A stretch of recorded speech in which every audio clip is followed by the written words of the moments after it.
I would be dealing with your polity part, and I am Babu Gunashekaran. And before I start the strategy, can someone tell me how much questions can you expect from polity on an average? Because it might vary from year to year. So when I say on an average, roughly we'll have to go for the last 5 years and see on an average what is the number of questions. Be a conservative thing. You don't have to be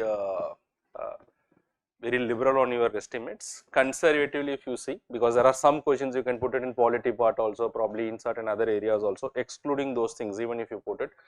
Conservatively, can anyone give me an idea as to how many questions do you get? 15 questions. That is what UPSC. Last year also, I think there was around 15 to 16 questions, which is coming from polity. There were years there were up to 20 questions, but conservatively, if you put, it is 15 questions. And if you see, how many of you observed that these 15 questions are more or less focused on probably around 8 to 10 themes, not more than that. So whenever you go for the preparation, it is not an wise thing that you should always focus that you will get 100 out of 100. That approach is not going to help. You should always try to have a least effort and maximize your outcome.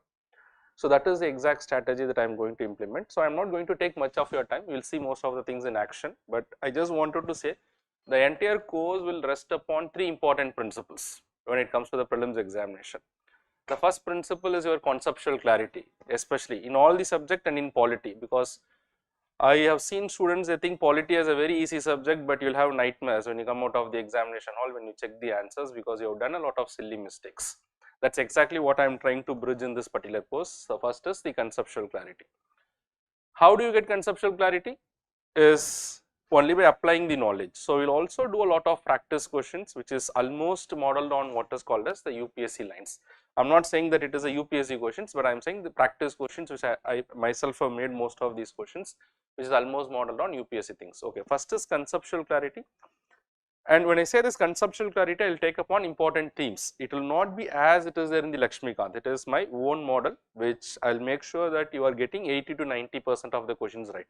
I cannot guarantee 100% questions, and that approach is not advisable also, but I can guarantee you 80% of the questions can be done. Say for example, if there are 15 questions in polity, I will make sure that if you do properly your job and listen to the class, you will get 12 questions right. Last year, there were my students were able to attempt 13 to 14 questions out of the 15 to 16 questions. That is exactly what you are trying to do, and that is majorly focused upon the major themes. Say for example, legislature is one major theme. I will take up executive is one major theme, or say example judiciary is one major theme, constitutional bodies are one major theme, center state relations is one major theme.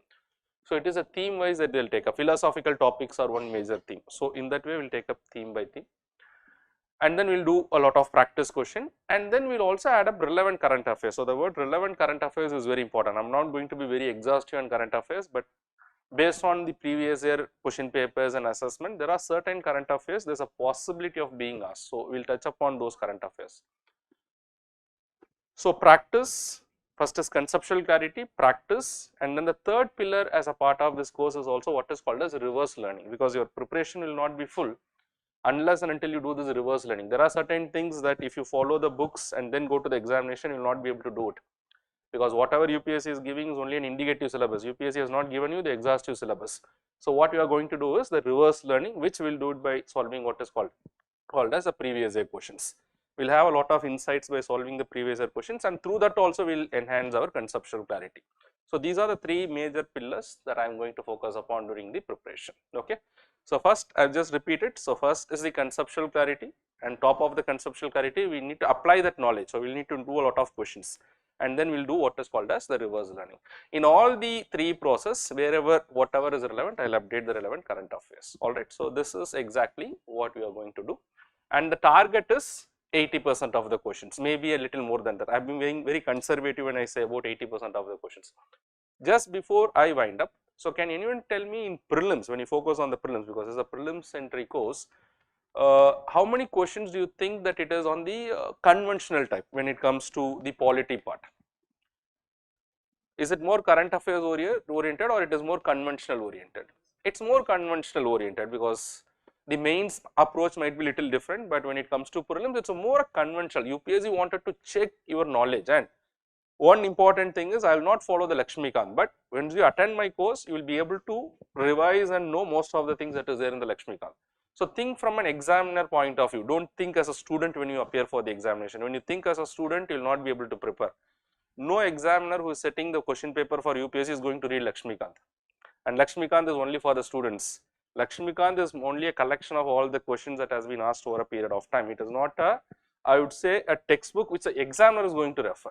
The examiner is going to pick the questions from the Indian Constitution. So we will pick up the important themes and as it is there in the Indian Constitution, and we will try to solve it. Okay. So some of the students might feel that not every topic in the Lakshmikant has been covered, not required, because that is not how the questions are going to be set. The questions are going to be set from the Indian Constitution. So we will touch upon the important themes, alright. So rest of the things we will see it in action when we take up the course. So just before I wind up, if you have any questions, I will just take up your questions and then I will leave to the next teacher. Any questions? What? You mean to ask the number of lectures? Roughly around you can say 12 to 15 themes. So it is not that 8 themes, roughly around 12 to 15 themes. Say for example, local bodies might be one theme, constitutional bodies might be one theme, legislature might be one theme, executive might be one thing. So all the things in the Indian Constitution will be covered. But if you take Lakshmikant, there are a lot of chapters which have no relevance for your prelims or mains. We are not going to touch upon all the teachers, we are going to touch upon all the important themes, and these themes will cover 80 to 90% of the questions that will be asked in the prelims examination. That is going to be the model. Okay. And what are the themes? We will discuss that in the introduction class, all the themes that I will do when I take up the introduction class. And whenever I complete a particular theme, we will have a set of practice questions, and then we will have a set of previous year questions also. Previous year questions either I will do in every theme or I will do once the entire course is completed. So we will see as to how that will work out when I take up the classes, alright. So that is the way we are going to proceed. Okay, one fundamental question students ask, so should I be prepared before coming to the class?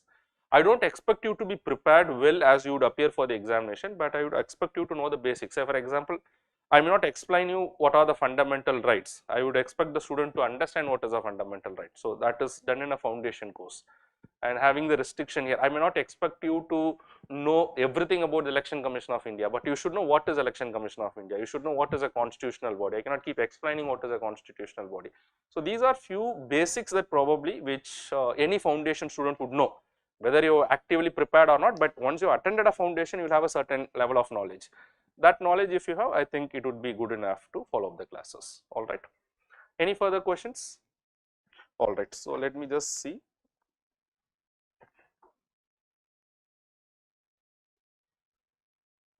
Okay, there is one question, sir, other than the questions on constitution, there are some philosophical questions in PYQs. Will you cover? Yes, I will cover the philosophical topics. I will cover topics like secularism, equality, justice, and all those philosophical topics which UPSC has. I have one specific theme which is related to that as well. So that will also be covered in that particular session. Alright. So any other questions? Alright, so I will wind it up here. Rest we will see it in the class. Okay. Thank you very much.